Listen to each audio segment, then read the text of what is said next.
Hi everybody and welcome back to Junior Book Club. Today we are finishing because of Winn-Dixie. There are 2 chapters left. Right now Winn-Dixie has gone missing because of a thunderstorm, so we're going to see what happens here at the end. Chapter 25. We heard the music before we even got to Gloria Dump's house.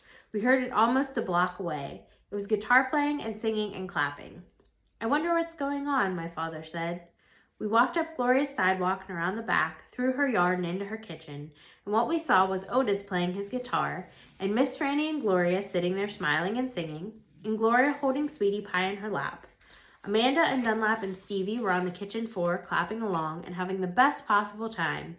Even Amanda was smiling. I couldn't believe they were so happy when Winn-Dixie was missing. "We didn't find him," I shouted at them.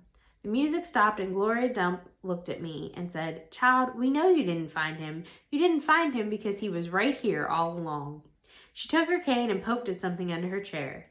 "Come on out of there," she said. There was a snuffle and a sigh. "He's asleep," she said. "He's plumb wore out."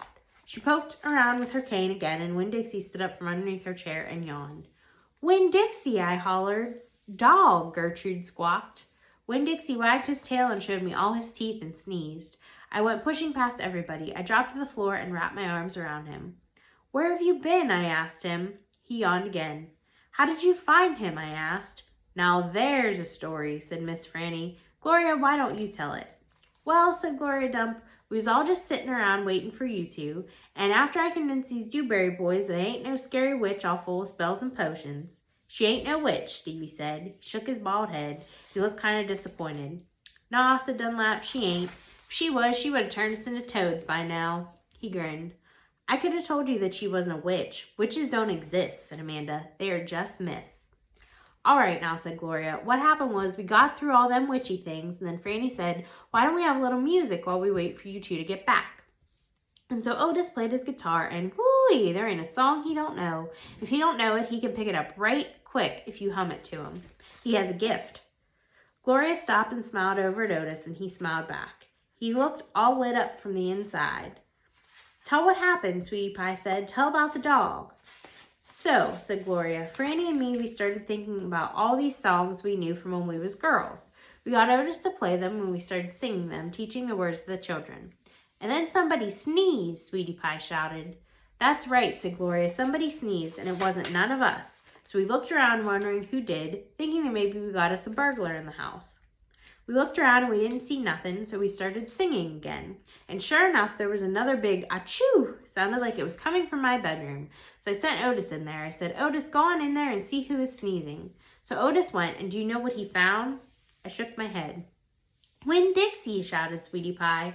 "That dog of yours was all hid underneath my bed, squeezed under there like the world was about to end. And he was smiling like a fool every time he heard Otis play the guitar, smiling so hard he sneezed." My daddy laughed. "It is true," Miss Franny said. "It's the truth," said Stevie. Dunlap nodded and smiled right at me. So Gloria Dump said, "Otis played his guitar right to that dog, and a little bit at a time Winn-Dixie came creeping out from underneath the bed." "He was covered in dust," said Amanda. "He looked like a ghost," said Dunlap. "Yeah," said Sweetie Pie, "just like a ghost." "Mm-hmm," said Gloria. "Looked just like a ghost. Anyway, the storm stopped for a while. Your dog settled in under my chair and fell asleep. And that's where he's been ever since, just waiting on you to come back and find him." "Winn-Dixie," I said. I hugged him so tight he wheezed. "We were out there whistling and calling for you, and you were right here all along." "Thank you," I said to everybody. "Well," said Gloria Dump, "we didn't do nothing. We just sat here and waited and sang some songs. We all got to be good friends. Now, the punch ain't nothing but water, and the egg salad sandwiches got tore up by the rain. You got to eat them with a spoon if you want egg salad, but we got pickles to eat and litmus lozenges, and we still got a party going on." My daddy pulled out a kitchen chair and sat down. "Otis," he said, "do you know any hymns?" "I know some," said Otis. "You hum it," said Miss Franny, nodding her head, "and he can play it." So my daddy started humming something, and Otis started picking it out on his guitar, and Winn-Dixie wagged his tail and lay back down underneath Gloria's chair. I looked around the room at all the different faces, and I felt my heart swell up inside me with pure happiness. "I'll be back in a minute," I said, but they were all singing now and laughing, and Winn-Dixie was snoring, so no one heard me. Chapter 26. Outside, the rain had stopped, and the clouds had gone away, and the sky was so clear, it seemed like I could see every star ever made. I walked all the way to the back of Gloria Dump's yard. I walked back there and looked at her mistake tree. The bottles were quiet. There wasn't a breeze, so they were just hanging there. I looked at the tree, and then I looked up at the sky. "Mama," I said, just like she was standing right beside me, "I know 10 things about you, and that's not enough. That's not near enough. But Daddy is going to tell me more. I know he will, now that he knows you're not coming back.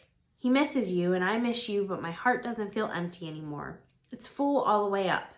I still think about you, I promise, but probably not as much as I did this summer." That's what I said that night underneath Gloria Dump's mistake tree. And after I was done saying it, I stood just staring up at the sky, looking at the constellations and planets. And then I remembered my own tree, the one Gloria had helped me plant. I hadn't looked at it for a long time. I went crawling around on my hands and knees searching for it. When I found it, I was surprised at how much it had grown. It was still small. It still looked more like a plant than a tree. But the leaves and the branches felt real strong and good and right. And I was down there on my knees when I heard a voice say, "Are you praying?" I looked up. It was Dunlap. "No," I said, "I'm not praying. I'm thinking." He crossed his arms and looked down at me. "What about?" he asked. "All kinds of different things," I said. "I'm sorry that I called you and Stevie bald-headed babies." "That's all right," he said. "Gloria told me to come out here and get you." "I told you she wasn't a witch." "I know it," he said. "I knew it all along. I was just teasing you." "Oh," I said. I looked at him close. It was hard to see him good in the dark yard. "Ain't you ever going to stand up?" he said. "Yeah," I said. And then he surprised me.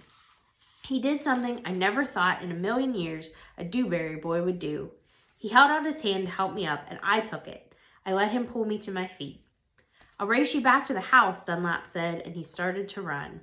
"Okay," I shouted, "but I'm warning you, I'm fast." We ran, and I beat him. I touched the corner of Gloria Dump's house right before he did. "You shouldn't be running around in the dark," said Amanda. She was standing on the porch looking at us. "You could trip over something." "Aw, Amanda," said Dunlap as he shook his head. "Aw, Amanda," I said too, and then I remembered Carson and I felt bad for her. I went up on the porch and took hold of her hand and pulled on her. "Come on," I said, "let's go inside." "India Opal," Daddy said when me and Amanda and Dunlap walked in. "Are you here to sing some songs with us?" "Yes, sir," I said, "only I don't know that many songs." "We'll teach you," he said. He smiled at me real big. It was a good thing to see. "That's right," said Gloria Dump. "We will." Sweetie Pie was still sitting in her lap, but her eyes were closed. "Care for a litmus lozenge?" Miss Franny asked, passing me the bowl. "Thank you," I told her. I took a litmus lozenge and unwrapped it and put it in my mouth. "Do you want a pickle?" Otis said, holding up his big jar of pickles. "No, thank you," I said. "Not right now." Winn-Dixie came out from underneath Gloria Dump's chair. He sat down next to me and leaned into me the same as I was leaning into my daddy. And Amanda stood right there beside me, and when I looked over at her, she didn't look pinch-faced at all to me. Dunlap cracked his knuckles and said, "Well, are we going to sing or what?"